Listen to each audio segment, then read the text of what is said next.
Hey traders, quick ENA update. ENA just jumped nearly 14% this week, now sitting around $0.09. But here's the twist. Trading volume in the last 24 hours is actually dropping, which means this pump might be losing strength. Technically, ENA is still under major resistance and in a bigger downtrend, with analysts warning of continued selling pressure. So what's next? Is this the start of a bullish breakout, or just a classic trap before another dip? Smart money is watching volume, key resistance levels, and market sentiment before jumping in.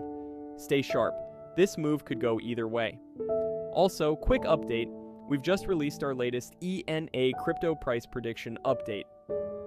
Support and targets revealed. Big moves could be ahead for ENA.